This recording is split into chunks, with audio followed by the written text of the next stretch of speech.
Oh, hey there, fellow makers. Welcome to Prop Live Q&A, your weekly prop and costume making question and answer session. I'm Bill, and with us today we have one of the members of an exclusive club, the Blizzcon Reinhardt Costume Club, David. David, how you doing, buddy? It looks like you have a friend behind you there. Oh, she came out. It's this is my helper. Oh yeah. She helps me. Yeah, she supervises me to make sure I don't leave anything on the floor. That's good. Yeah. My cats are supervisors as well. They just make sure that things that aren't on the floor end up on the floor. That's what they do. Mm-hmm. Well, it's kind of the same thing. If I leave it on the floor, then it'll end up somewhere else in the house. Oh yeah. So all of my zip ties, all of my little twist ties, and tape. I love tape. Yep. I'm gonna head off my wife Brittany at the pass and ask you what your cat's name is. So this one is Spooky. Spooky, because she's very afraid of everything. Mm-hmm. And I have another one. She's somewhere else right now, but she's Madam Mim. Is that the character from the Sword in the Stone? Yeah. That's my favorite Disney movie. I love it. It's a good one. Yeah, it is. Those of you who haven't had a chance to check out David's stuff, you can go over to facebook.com/Woodwarder and see the main thing that's really hard to miss would be the giant mossy Reinhardt costume that I saw at BlizzCon 2 years ago, I think. Yeah, it was 2016. Yeah. Oh yeah, among several others like our pal Chad Hoku Props, who's in the chat right now, and our friends the Egg Sisters. There were 4, I think.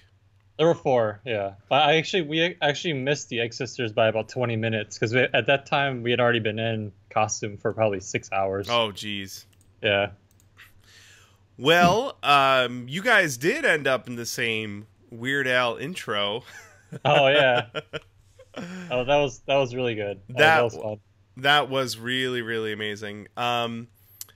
Let me just quickly bring this up here. We'll have links to all this stuff in the show notes here. But Brittany and I were watching the concert from one of the screens at BlizzCon, losing our minds because everyone was so many cosplayers that we know were in the thing. Weird Al, for those of you that don't know, Weird Al came and did like a walk and talk intro singing thing.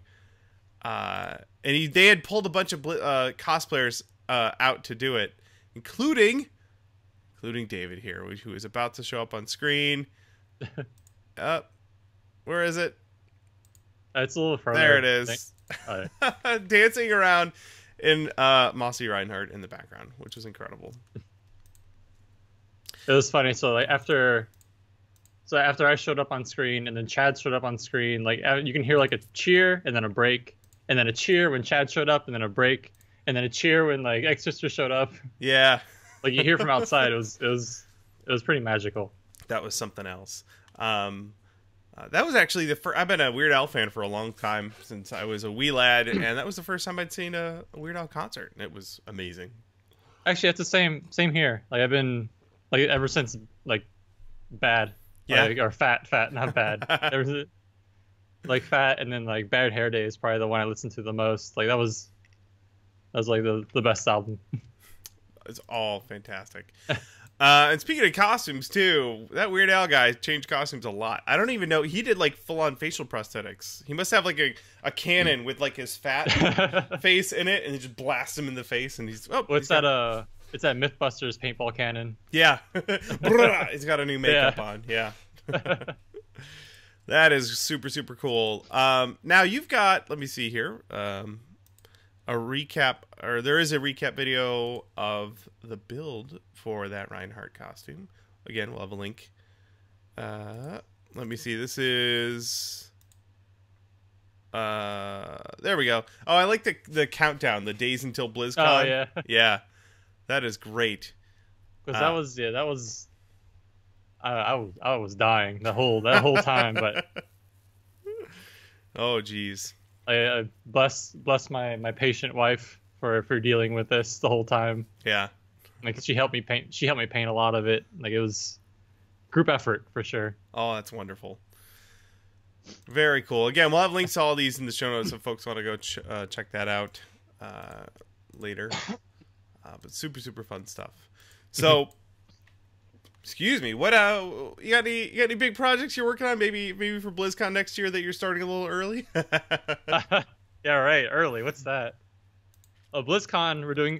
Chad and I are doing stuff with Zach Fischer. That's right. The Evan Blade stuff. So we're gonna do a bunch of really crazy Death Knights, and that's gonna be intense. But yeah, for now, I'm working on a suit of armor for my wife. Actually, it's like since I basically got the 3D printers for this project, and then I've been trying to see how much I can build in Fusion. Yeah, awesome. And because I grew up, well, not grew up, but I started 3D modeling a long time ago with 3ds Max. So like going to Fusion was like completely different. Oh yeah. And that until I discovered sculpt mode, and I was like, oh, okay, this makes sense. Yeah. You just go like poly by poly. But like, so I made I'll start the show and tell. So I made, this is the helmet so far. So it's all done in Fusion. Wow. And then printed on my 2 CR10s. That's pretty fantastic. What is? I do not recognize it. What's it from? This is Modge from Fate Grand Order. Okay. Very cool. You say you've got a pair of CR10s there? Yes, I do. Boy, I wish my little babies. I wish I'd got one of those instead of the ANET A8. That was. Oh yeah. Awesome. Yeah, most of the people I know who've got one of those CR10s seem pretty happy with it. You obviously happy enough to get 2 of them. Oh yeah. Well, it's like for the price, I can't really complain. Like, there's a little bit of like, it's finicky sometimes, but you know, for $350, it's not. Can't really argue with that. Yeah. And then so you have the pair of them. Do you end up just like cutting up models into smaller parts and printing 2 things at the same time? Yeah, pretty much. The helmet was like 6 or 7 layers, something like that. And depending on how many weird angles there are, because I like to try to keep as many flat. Like, I hate support material, so I try to print as vertically as possible. Yep. So there are a lot of slices, a lot of cleanup work, but it saved work later. I think. I hope. I don't know. I don't really know, but feels good. Hey, Patches in the chat. He says, "Don't toss the A8." I know he just got one. I gave mine to a friend. Oh, he says, "Don't diss the A8." From what I could tell, the one I got was a dud. Most people were saying, "Oh, mine printed fine right out of the box." Well, mine did not. I hope that yours is good. Hey, Patch, I hope that yours works out awesome. I gave mine to a friend. It's his problem now. I actually had the same problem with the first CR10 that I got. It had a bent, the aluminum heated bed was bent, and then the heating element inside the hot end just like quit. Oh no! After like 3 or 4 hours. So luckily I bought it through Amazon. So I just like, hey, it's broken. I said, okay, we'll send you a new one. Nice. Thanks. So fantastic. Yeah. Well, I'm spoiled. I have my Ultimaker behind me there. That thing's a champ. So I just print on that. I have that, and next to it is a Lulzbot Mini. Those are both great. Very cool. One of the things I was checking out on your Facebook page here is this sword, this Fire Emblem sword. Now, you said you made a giant mold of this. Oh, it's huge. Yeah, it's like the sword is 56 inches long. That's a big sword. So the mold is a little bit longer than that, and probably weighs about 60 pounds. Oh, geez. So did you do like a brush-on mold or a matrix mold? What'd you do for the mold on that? The first time I did a brush-on mold, with just a fiberglass mold jacket, and it worked for about 10 pulls before it just started to kind of give out. And then I just said, forget it. If I'm gonna make a bunch of these, I'm gonna make so I just made a big box mold. Oh, geez. But it's flawless. Like I've never had a bad cast out of it, and it's worth it. Completely worth it. Yeah. There you go. That's great. Now, do you just cast those solid? Just totally solid? Yeah, they're just solid. They weigh probably 2.5 pounds. Not too bad. But there's just onyx. Yep. Yeah. Awesome. I learned though that I'm actually allergic to onyx. So if that splashes on me, I get a little rash. So I gotta be really. But I love onyx, so I can't say no to it. Yeah. So I wear long gloves and I just be really careful. That's a good idea. Yeah. Very neat.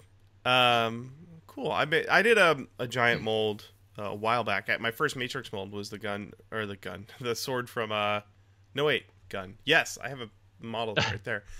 The District 9 gun, and that weighs so much, and I can't cast it solid; it'd be too heavy, so we had to slush cast it. And so me and a buddy were holding it, facing one another, going hand over hand, slush casting it, and it was too heavy. We had to end up hanging it from the ceiling. Oh man, awesome! Hey gang, we got quite the gang in the chat here. Redbird Prop says I'm growing out my old man Logan beard. I'm just lazy. I haven't trimmed my beard in a couple months. Those of you watching live, if you have a question for either one of us, we're going to dive into those here shortly. So go to punishprops.com/live and you can send in a question. Before we do that, I want to go take a peek at the Prop Tarts page. See what our friends in the Prop Tarts have been up to. Let's see here. I'm going to bring that up real quick. Awesome. I see that looks like Cade, Nathan Fillion's character from Destiny. Someone's doing a mask. That's Chris. We've got what looks like parts of a DL44 blaster. That's awesome. Richard's looking to do a one-day build. Some people looking for questions on foam helmet making. Someone's making a foam Batmobile. What? Holy crap. That's awesome. Like, it's like a Power Wheels sized 89 Batmobile. Oh my god. That is so cool.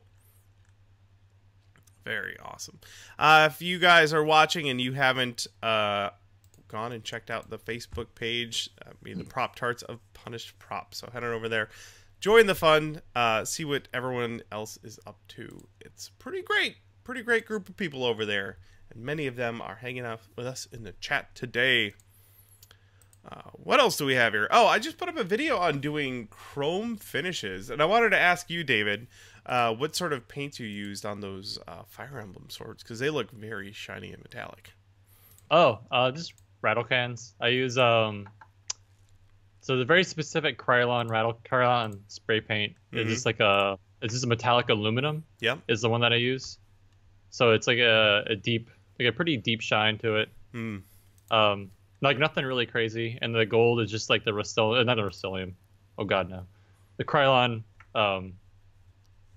gold. Like it has a really nice. Like it's kind of a little more orange. It's pretty nice. Oh yeah, really cool. Yeah, airbrushing is next on my list because I'm tired of making a mess in my garage. So, Chad, Hoku Props in the chat is curious if I had a chance to use the Quicksilver Chrome yet, and I did in my new Chrome video, which is up on our YouTube channel. And I find it comparable to the All-Clad, but it's water based. It's not lacquer, so it's not. I mean, I wouldn't spray it in my mouth, but it's not super toxic.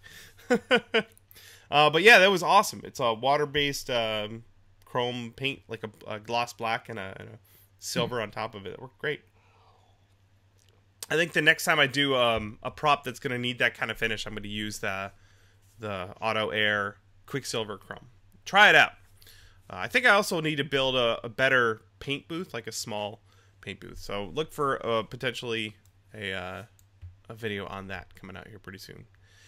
But I wanted to point out that the Chrome video that I did, a lot of people commented on it with lots of different other things I didn't cover there. I'll cover other types of paint, including like Alsa paints, the Molotov paints, a bunch of other ones. So I'm going to do a follow-up video on some of those other ones.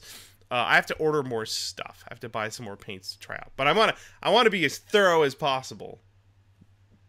So don't worry. There's a follow-up video. I've taken everyone's. I went through the comments on the YouTube video. I took tons of notes. We're gonna beat this chrome paint thing to death. It's gonna be awesome. That's it. That's all I had for story time. I think we should probably dive into some questions here. You ready? All right. All right, cool. First one. Comes to us from Blitztrex. Let's see here. What would you change about the Reinhardt build with the bonus of hindsight? If you were going to do that again, what would you do differently? Honestly, not a whole lot. I'd do a little better with the wiring, because when I get into it, the wiring kind of tangles around me. Just like more cable management. But other than that, like I was pretty happy with the way I built it, because I basically built a 3D model and then unfolded it so it was perfect from the get-go.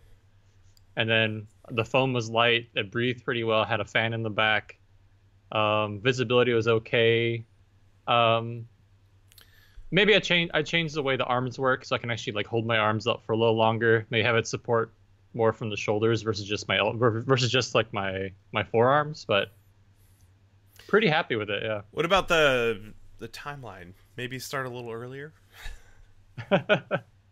I couldn't. Yeah. I started that costume the day after it was announced. Oh, wow. It was on that skin was on the PTR for Overwatch, and then I went to the PTR and I looked at it and I was like, this is the one that I must have. And that was because I actually had started the Blackheart skin, which is the brother to the or I should say the Bloodheart skin, the brother to the Blackheart skin that the Egg Sisters did. So I had actually started doing that one, and then the Griefheart skin was announced. And I was like, oh, never mind. This is it. I want to be green and mossy and gold. Oh, that's great. Awesome. The other question that Blitzatrex had was, where'd it go? Pancakes, waffles, or French toast?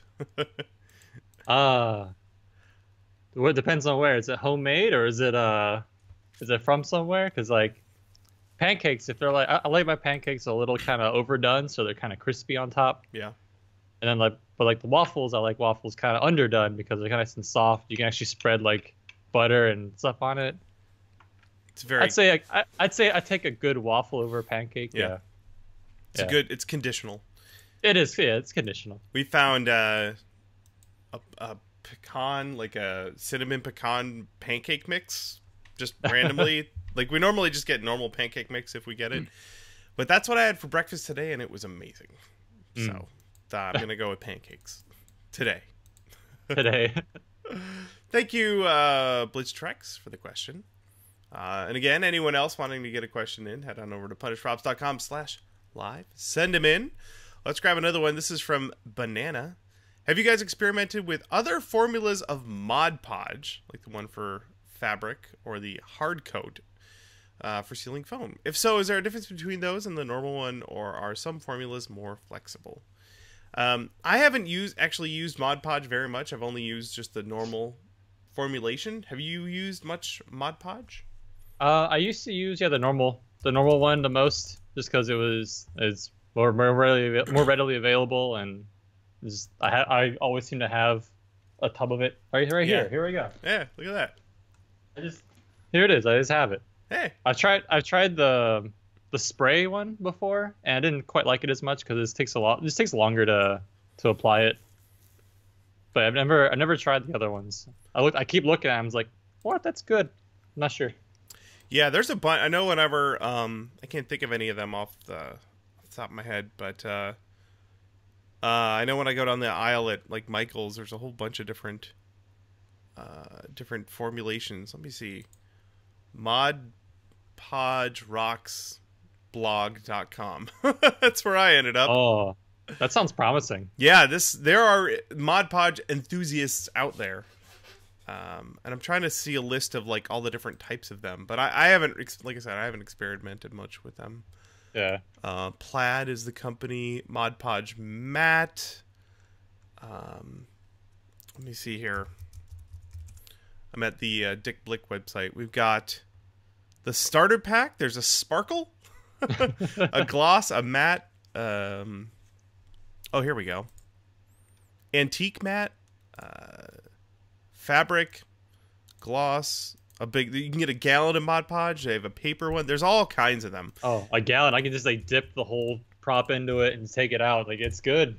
Yeah. Sealed. I just dropped a link in the chat, and we'll put it in the show notes too. to all the different different Mod Podges. But yeah, I haven't tried them very much. I have basically my two favorite things I'll use on foam, or I won't seal it at all. So I use latex, poly latex 60, or I will use like Epsilon if I need it to be a rigid finish that I can seal nice and smooth. So I don't really experiment much more with sealing foam. But if you want to out there, there is a Mod Podge for every day of the month. Yeah, including one for kids apparently. If you're worried. It's not already kid safe? Like, what's wrong? What's in it? The sparkle. Don't eat the sparkle one. I heard this. Oh, yeah, you're right. Thank you, Banana. Good question. Let's see here. Destiny Saga has a question for us. What type of styrofoam do you recommend to carve guns and props out of, and where could we get it from? I live in Georgia. We have struggled to find the same type of styrofoam that YouTubers like Andrew DFT uses. So Andrew's in New Zealand. Whatever styrofoam they have is different, apparently, to Magical, what we have. Probably. Yeah. It's do you use styrofoam much, or extruded polystyrene? I used to use like the pink foam from Home Depot pretty much. That's like that was my go-to. But they actually stopped carrying the 2-inch thick ones out here. Yeah, same thing here. I had a hard time finding it last time I looked. Yeah, so last time I remember about I think a year ago they stopped selling it. So I went to the nearest Home Depot and I bought 6 sheets of the big stuff. So now I have I'm like kind of hoarding it in my garage. I refuse to use it because I know like this is the last of it. This Mark it up, sell it on eBay. I've done the same thing. I don't use it very often, but I just use the pink stuff. Now I know the pink stuff is not as I don't know if durable is right. Yeah, it's not dense. It's not as durable as the stuff that Andrew uses. You can get urethane foams, like urethane foam boards. I haven't found a place locally that has it. I'm sure they do somewhere, but you want to look up Ren Shape is a brand. I suddenly can't think of is it called UHD or ultra high density?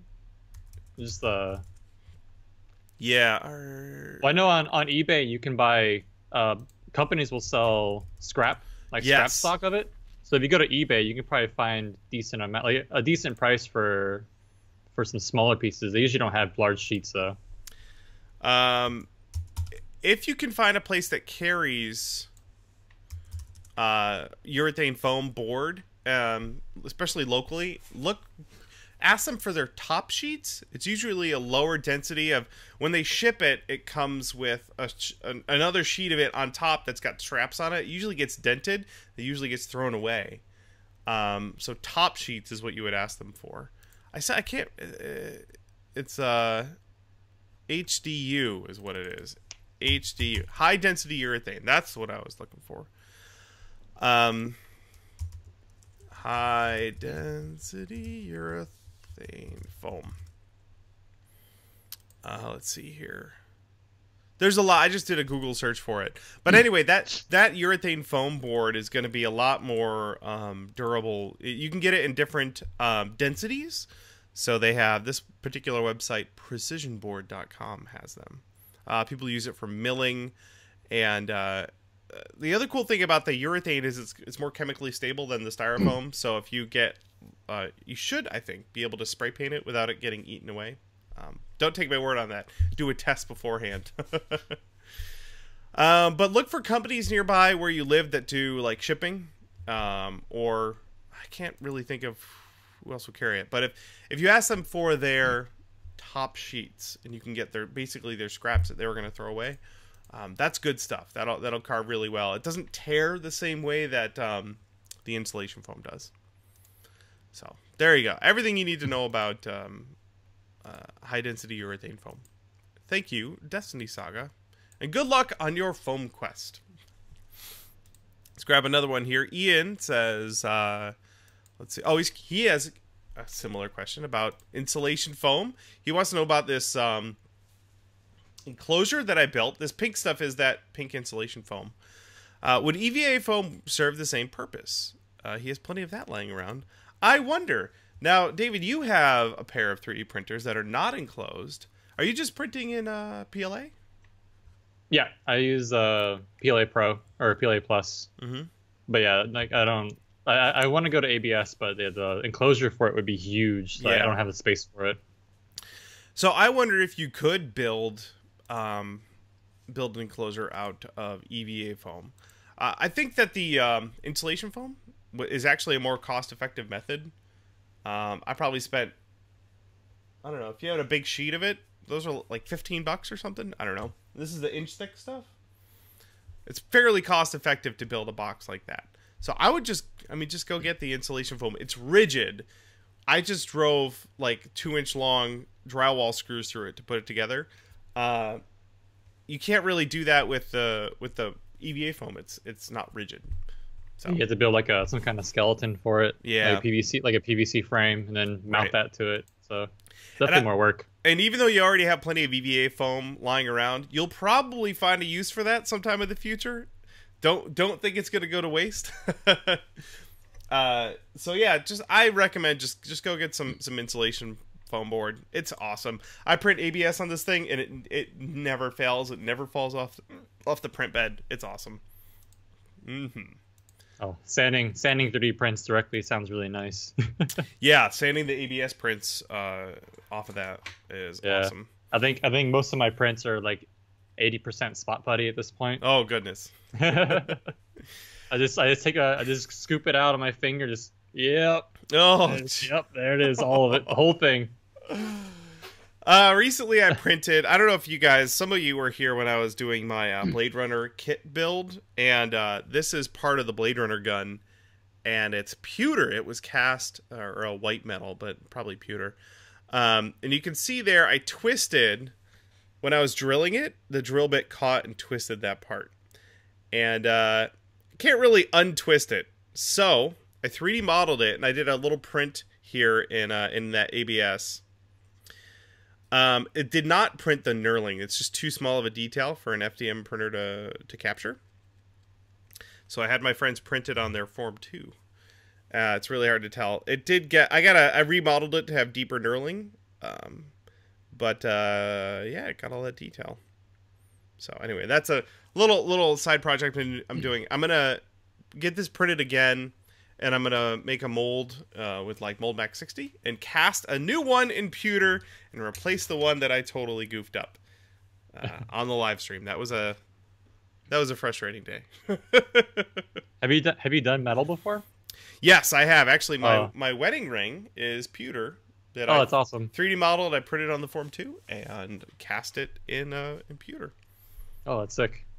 It's really cool. You don't really necessarily need a high temp silicone like Mold Max 60. You can get 1 or 2 castings out of a normal silicone mold before it gets destroyed. You just can't do them like back to back, right? Yeah, you might want to let it cool down a little bit. But the Mold Max 60 is a high temp silicone. Right. Where was I? That last question came to us from Ian. Good luck on building a print enclosure. Corium9 wants to know, going by Woodwarder's Instagram, he lives in or near the California Bay Area. Well, California, yes. Southern California.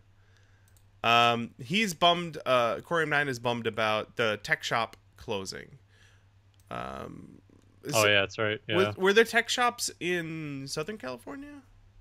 Tech shop had a small location near downtown LA, but I actually used to live in San Jose, where the tech shop in downtown San Jose was like the first place that I really got my footing as using a lot of more advanced materials and machinery. So yeah, it is definitely a shame to see him go. Yeah, but I never went there, but I did walk past the one in San Jose once. I was like, ooh, that's cool. Yeah, it was nice. It's also like right next to the convention center. Yeah. So like Fanime, the anime convention happens in Memorial Day weekend, and usually if we run out of stock at the booth, we go to tech shop, use the laser cutters, make some more merch, and then come back. Nice. That's great. Corium9 is curious if you use their services, so obviously. And he's curious if you know of or have found any sort of replacement or substitute for the tech shop. Oh, yeah. So down in Orange County, South Orange County, around Irvine, Costa Mesa, there's a place called Urban Workshop that I've been a member of since they opened up. Um, they got everything Tech Shop has, maybe a little more. They have a 4x8 CNC router. They have a huge CNC machine. They have a bunch of automotive bays. They have 3 70-watt laser cutters now. Wow, jeez. Yeah. I've got their website up right here. It's urbanworkshop.net. .net, yeah. And that looks really fantastic. Is that like a monthly fee and you get to go use all the toys sort of thing? Yeah, about a little over $100 a month, and you take some classes and you're free to use them as long as there's room on the schedule. Awesome. So they also have like a 55-gallon pressure pot that I used today, and it was really it's a little intimidating because I'm the mold that I made is only like this big, and so it's sitting inside this big cavern. I'm like, well, this is a little overkill, and I shut the thing. It's like I don't know, it feels like closing. It feels like like you're locking up like an old sea mine. Yeah, it kind of looks like that. Yeah, it's hilarious, and I'm like I put it in there like the door weighs like 40 pounds to lift it up and like hook it in there and like slam all the clamps shut. Wow. Yeah. What services do you usually utilize there? So I usually use the CNC router whenever I can. They have a full like wood shop too. So if I have to get messy, I'll usually go there and get messy so I don't make a mess in my garage, because they have compressed air everywhere, so I can just blow myself off. Oh, that's nice. Yeah, and then they have a 2-foot by 4-foot vacuum former that I use a lot. Oh, nice. Yeah. I've got up on your Facebook page here, I see you've got a bunch of photos, so I'm just cycling through those. Looks like they have a classroom there, or a bunch of tables. Oh, that's their old location. Oh, okay. But yeah, I don't think I've ever posted pictures of the new one. All right. But yeah, they have like it's just like a clean lab, so you can go in there and if you're just assembling stuff, or that's where like laser cutters are, so they try to keep it a little cleaner, so it's separated from the wood shop and the metal shop. That is awesome. Oh, there's the Laguna CNC router. That looks pretty fantastic. Yeah, it's nice. Not many people use it either, so usually I kind of have first dibs on it a lot of times. There's a door that says "Caution: bees do not enter." Every workshop needs a bee room, obviously. Yeah, I mean, you shouldn't go in there. No. Never go in the bee room.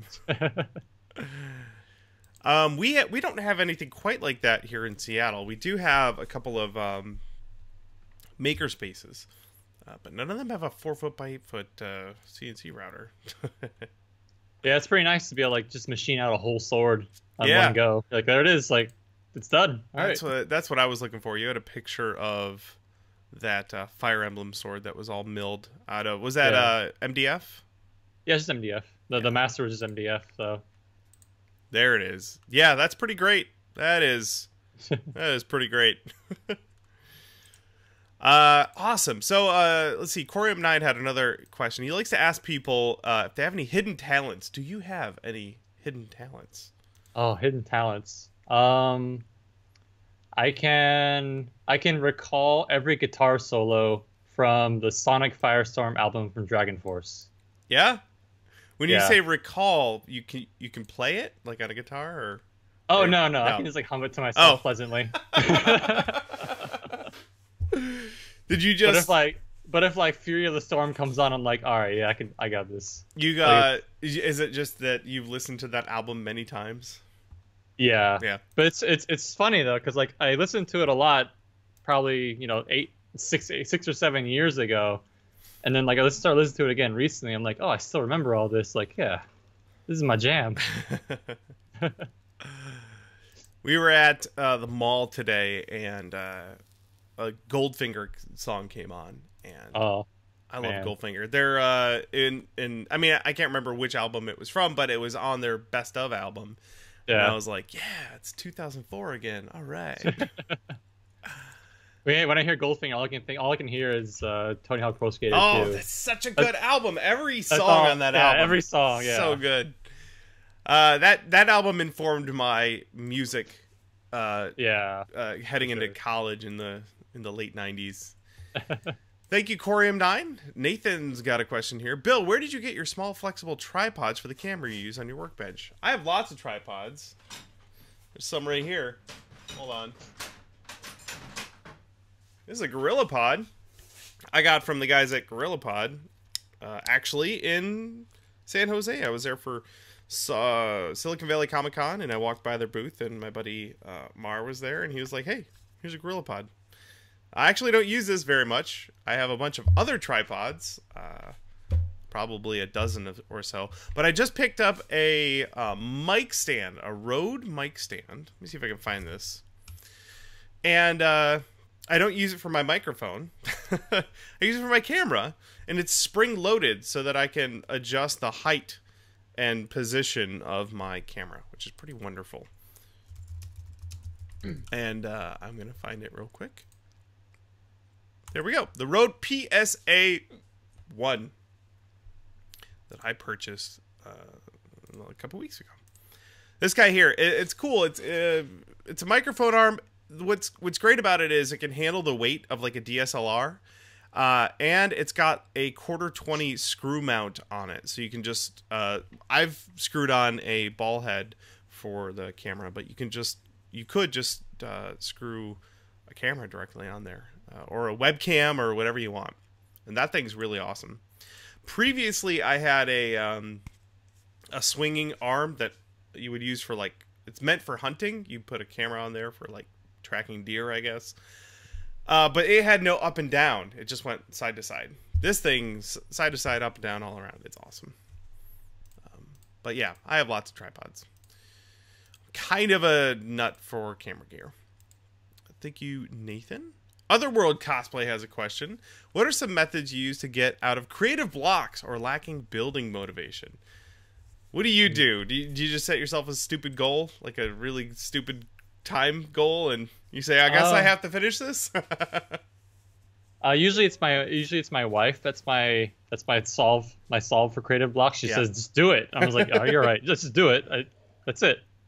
So like the best way to go through a creative block is just keep going. Like if you lose motivation, just force yourself to keep going. Yep. Because eventually you'll find it again, and you'll be glad that you kept working.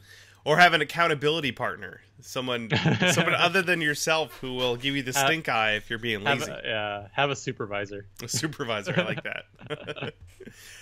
Yeah, we just set deadlines for ourselves. I mean, we commit to doing at least one video a week. We usually do more, but that means that there are many people counting on us to get a video out. So better finish it. And then a convention is usually a pretty good motivator. I need to get it done by BlizzCon or DragonCon or whatever. Yeah, this armor set I'm making for her right now needs to be done in 3 weeks. So, do you have a convention you're doing it for? Yeah, we're gonna bring it to Anime Los Angeles. Okay. Yeah, so that's last weekend of January. Yeah, last weekend of January. So I got plenty of time. 3 weeks, man. Oh yeah. It's so long. That's probably normal human size too. Yeah. So yeah, there you go. Otherworld Cosplay. Hopefully something in there helps you out. Travis is curious. Which printer do you like best, the Lulzbot or the Ultimaker? I'm gonna flip it around too, David. I'm curious. Have you personally used anything other than the CR10s you've got there? Yeah, I've used a bunch of MakerBots when they first came out, and that was kind of sad. Yeah. And then like I think I used up to the Replicator 2 before I get comfortable with using them. I used a couple of cheap Chinese ones that are like, they're when 3D printers were first coming out, so even they were like $1,000. But then mostly I use at Urban Workshop they have a Stratasys Dimension Elite. Oh, so it's really overkill for anything that like I'm gonna make a sword, like instead of like this other guy next to me, he's like, I'm gonna make airplane parts. Like, oh, all right, cool. I would like to get like an SLA printer someday because it's pretty apartment friendly. So yeah, if I had my druthers, I would have, and for a while I had this the Ultimaker and the Form 2. I think that would handle just about everything I need it to do. If you really wanted to kit it out, the main reason why I like the Lulzbot Mini is it's got the Flexi Extruder on it, so I can do flexible material, and it's awesome at that. Although I haven't recently had any reason to print any flexible parts, but it's great to have that option. You can make phone cases. And, Have you seen that? There's a printer on Kickstarter a while ago that printed at a 45-degree angle, and it moved on a conveyor belt. Oh, yeah. Yeah, like I went like that. That looks pretty. That looks pretty tight. Cool. Like, yeah. If I was doing, I don't actually do tons of 3D printing. Like I haven't printed a full set of armor yet. If I was doing that, I'd probably want a CR10. I think it's worth having one of those just for when you need to print something bigger. Like, why not? Like anything big that maybe doesn't have a ton of detail, you're just going to sand it anyway. Get a CR10 for that. The Ultimaker is just bulletproof. This thing has never failed. It's awesome. The Lulzbot is great. It's a workhorse too, and it's great if you have that flexi extruder on it. Again, if that's something you're going to do. And for tiny little detailed things, teeny little detailed things, the Form 2 is a magical machine. But I have a buddy down the street that has one, so if I need little pieces printed like this, I can call him up and he'll print it for me. Yeah, I think that's like the best thing right now is just having friends that have machines that aren't being used right now. You're like, hey, I see it sitting idle. You wanna? Mind if I toss a model at it? Yeah, I'll give you $20. Come on. Yeah. I keep having to talk myself down because I would buy, like, for the price, the Form 2 is absolutely worth it, and I would buy one, right. But I don't use it enough to justify it. But I know 2 or 3 guys that have one, so I'm like, I can just call them. Also, well, it's like a thing where it's like you don't think about like, am I gonna use it? But if you buy it, then you might actually use it. Yeah, I'd find a lot of reasons to use it. Yeah. You find things to print like, oh, that looks neat. I'll print that. Yep. Bottle caps. I'll print a bottle cap. Oh yeah, sure, yeah. Why not? And more to Travis's question here, he says, which printer do you like best, the Lulzbot or the Ultimaker? If I could only have one, I'd pick the Ultimaker. It's not really fair though, because the Ultimaker is a lot bigger. Here, I'll point. They're there. It's got a much bigger print volume, but this cost about 2.5 times more than the Mini, the Taz Mini, or the Lulzbot Mini. So, not really a fair comparison. That Ultimaker is kind of a beast. Thank you, Travis. Let's keep moving here. Dominic wants to know. Oh, he's curious specifically which CR10s you use. There are a couple of models out now. Yeah, I just used the vanilla CR10. Like, I was looking at the 10S, but then like I was too late on getting it on sale, so like it's not, didn't really matter too much to me. So I have the 2 vanilla CR10s. I'm seeing Creality, not reality, yeah. Creality CR10. I'm looking at it on Amazon right now, and it's right around $400 or $500 on Amazon. Right, again, if you go to GearBest or a lot of other places, you can find it for different prices. Personally, if I was going to pick up one of those, I'd probably get it from Amazon, even if it costs more. Like you were saying, you had a problem, you can return it. The main downside with like going through GearBest, which is where I got my ANET A8, is getting returns through them can be a pain and a lengthy process. Yeah, Amazon, like before I even sent mine back, they already had one coming to me. I'm like, oh great, like, yeah. What if I just don't send this back? What if I have a whole new a parts printer now? If you do want to save a couple bucks, so it is definitely cheaper on GearBest right now. So it depends. Depends on yeah. There's like a weird thing too with Crealities with CR10s. There's also, if you look up like hicktop CR10, it's literally the same printer, but it might be cheaper. Yeah, there's a couple of other companies kind of doing knockoffs of knockoffs of different. Well, they even have like all the Creality labels still on them. Oh wow! And all they have for like hicktop is like they have a sticker on front.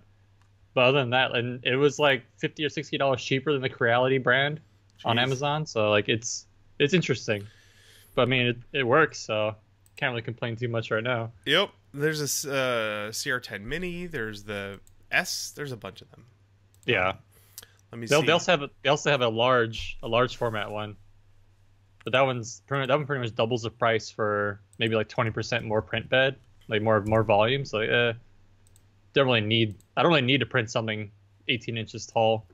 Yeah, but you could. But I could. It could be really wavy and wobbly. Yeah. Dominic is curious about their mini CNC. I didn't even know they had one. So T8 CNC. Let me look that up. I'm looking it up on Gearbest right now. Oh, that is super tiny. $165 for a little mini CNC. This is the first I've heard about this. Have you heard about this tiny? No, I haven't. I haven't. Yeah, I haven't. Oh my God, it's so small. It's so tiny.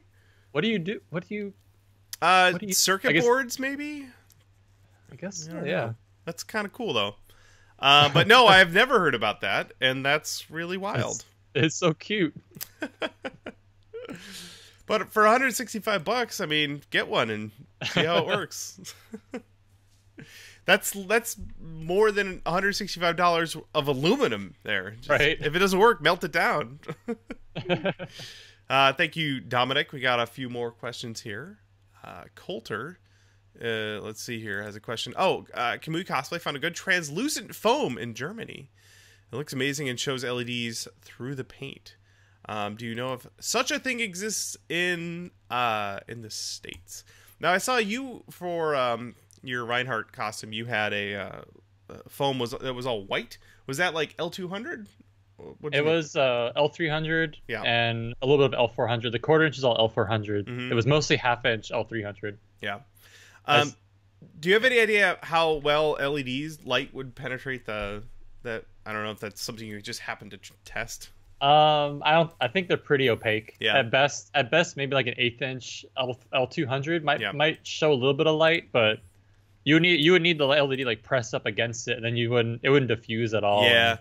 It wouldn't look very nice. This foam, I don't know exactly what the foam was that they used over at Kamui Cosplay, but it looks really, really amazing. Yeah, that looks incredible. It's opaque enough that it diffuses the light really well. Like, that looks like magic. That just looks like magic. But we'll have to see. Maybe we can go talk to Svetlana and see if we can figure out specifically what type of foam she used. Chad just said it works quite well. Yeah. Awesome. Oh, he says, I can try right now. Well, Chad, why don't you post a picture somewhere? And we'll check that out. Yeah, but I don't know exactly what type. It's tricky because people will get foam. I'll give you an example. L200, L300, L400 are different densities of the same type of foam. There's a local store here in Seattle called the Friendly Foam Shop, which is very nice, very friendly place. They call it Y20. Now, Y20, as far as I can tell, is the same as L200, but they name it something different. So every company has their own name for their type of foam, and I don't know if it's the same thing. It's hard to tell. So especially across international borders, sometimes it's tricky to get exactly the same thing because I don't know what it is technically. So. Yeah, it took me a long time to figure out the name for acrylic they use in Europe. So I was trying to help someone like acrylic plastic. Yeah, just like sheets of acrylic. They call it something else. Like they don't call it acrylic. They call it by the brand. Right. Yeah. Yeah. That's why I try whenever I can. I try and call stuff whatever. So instead of calling foam PVC board Sintra, which is a brand name, I try and call it foam PVC board, or foam PVC or PVC foam or something like that, because Sintra is a brand. Yeah. But yeah, that's awesome. Thanks for sharing that, Coulter. That's really cool. I'll have to go bug Svetlana and see if we can figure out what the same thing is to get in the States. Maybe just the answer was underneath our noses the whole time. Just shine a light through it. Yeah. It works. Just a really bright light. Yeah. Jess Moth in the chat says Sintra is called 4X here. Same. Yeah, down here they have Sintra, they have Comatex is the other brand. Yep. All right, cool. We'll move on here. Anthony has a question. Hey guys, as someone starting their first armor, a Destiny Titan, I approve. Which part do you start on for your build? That's a good one. What would you use if you're starting a new costume right now, like the one you have behind you there? Is the helmet the first part you started, or yeah? I always start with the helmet because then I can build scale around the helmet. Like I'm a stickler. I'm really particular about scale when it comes to costumes. So if I can't get the helmet looking right, I just don't want to do it. I want to do the whole costume. Like it's not worth it. So also usually the helmet's the most difficult part for me to make. Yeah. So I always try to go for the difficult part and then see how I feel after that if I want to keep going. Very I have good. a lot of. That being said, I have a lot of helmets that are unfinished because of that. Well, you know what I say too. A lot of times I'll start with a helmet, or like my my tank trooper here. I have just the helmet. If I never finish that costume, at least I have a helmet to put on the shelf and not like a gauntlet or right or a boot. Right. At least it looks cool. Yeah. Chad did a light test. Chad, what kind of foam is this? He just says foam test, but he did a test and just posted it on Instagram. Oh, there's audio. Oh, yeah, that's awesome. Thanks for sharing that. Right. Oh, yeah. What kind of L300? Oh, okay, cool. Yeah. Is it half? Is it quarter? It's quarter inch, right? It looks like. Yeah, it looks like quarter. it. With a really bright light shining through it. So there you go. Yeah. Oh, yeah, all right. I guess under our noses the whole time. It just works. We just never tried it. A thin white L300 or something like that should work pretty well too. Or 3/8, yeah. Awesome. Thanks for doing that, Chad. We got some live support. Thanks, buddy. Cool. Let's see. I got a couple more questions, which is great because we're coming up to the end here. Redbird Props, our pal Paige wants to know, how do you go about breaking down the huge, complicated armor into patterns? It can be very intimidating. What's the first step? So when you were doing your giant Reinhardt, first step, you look at this giant thing. Once you're done sweating for an hour, panicking, what do you do to start breaking it down?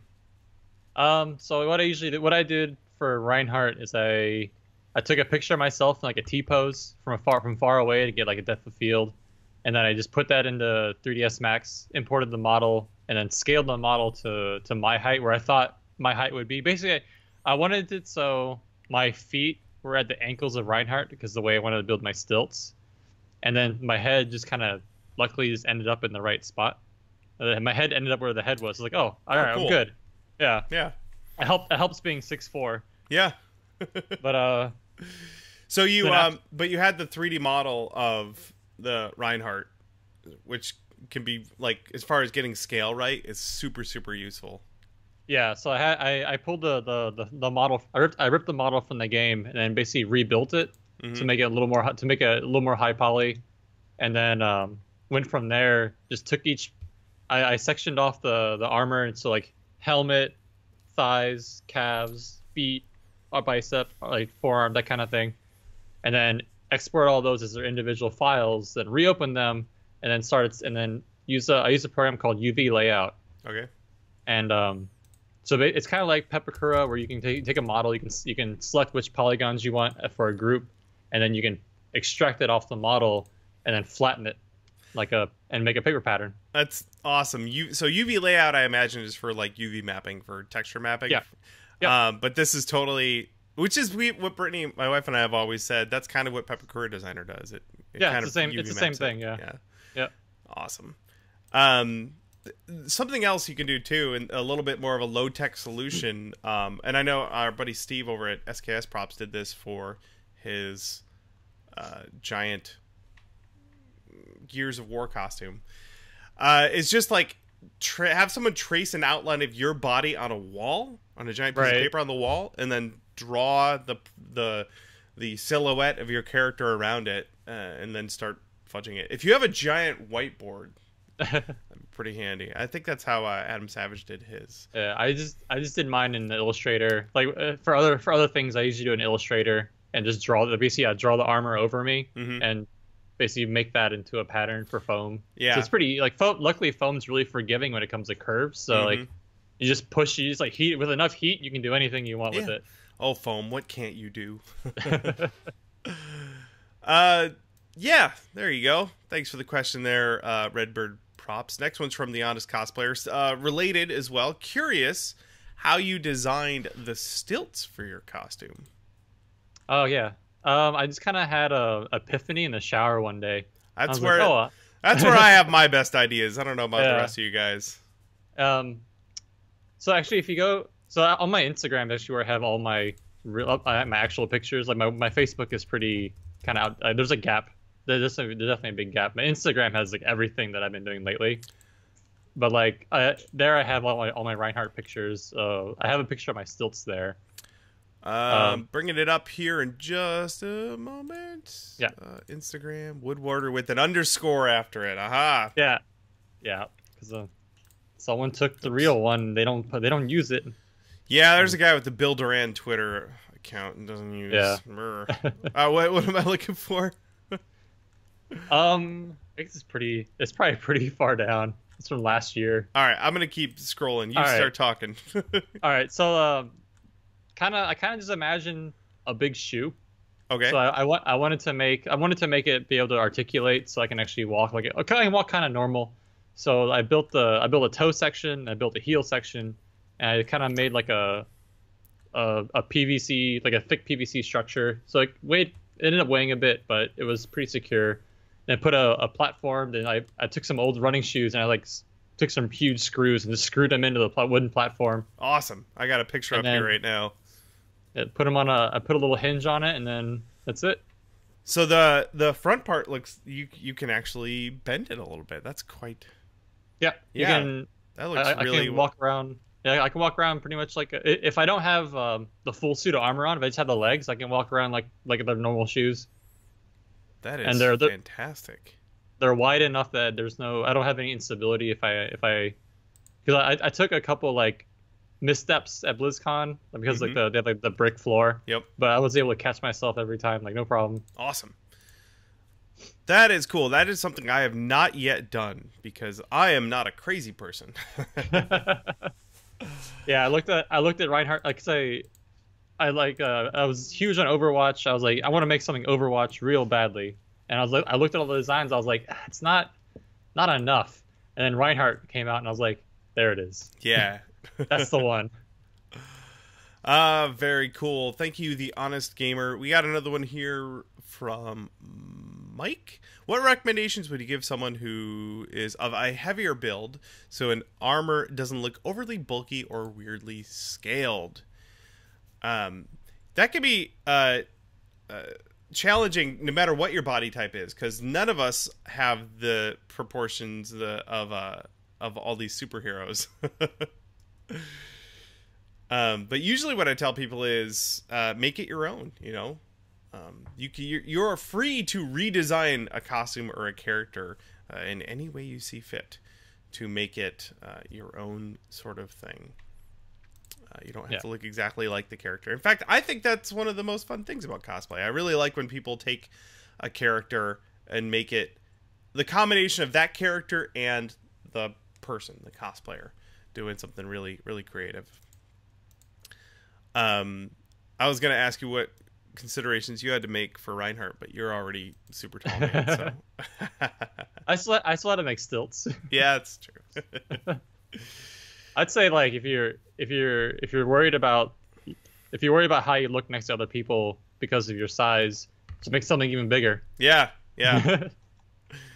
Thank you, Mike. Then one more question here from It's Yo Boy Guzma.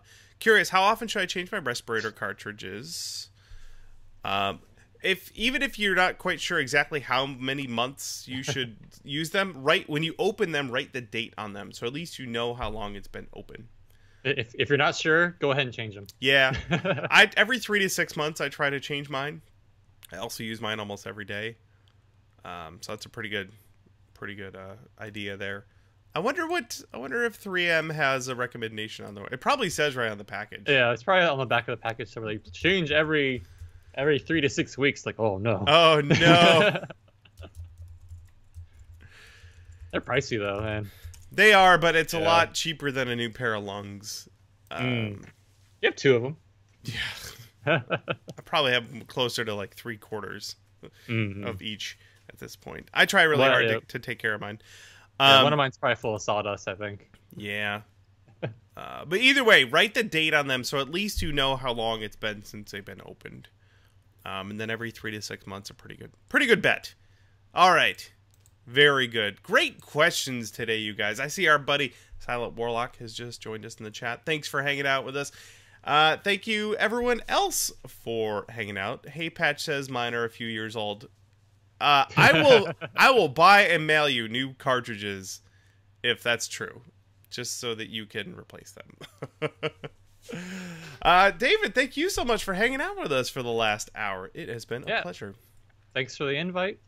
Absolutely. It's been fun. Can we look forward to seeing you at Blizzcon this year? Hell yeah! I missed last year. I feel kind of sad. So this year I go extra hard. Okay, cool. Maybe they'll release a character a month beforehand, and you'll. Oh no! Like I said, Zach Fischer is gonna make sure we're all busy. Oh, that's true. Yeah. Awesome. Like, we're not gonna have time to do anything else. Nope. Once again, in fact, I'll point everyone, go over to Instagram /Woodwarder with an underscore after it, and give David a follow over there, which I'm going to do right now because I wasn't before. I am ashamed.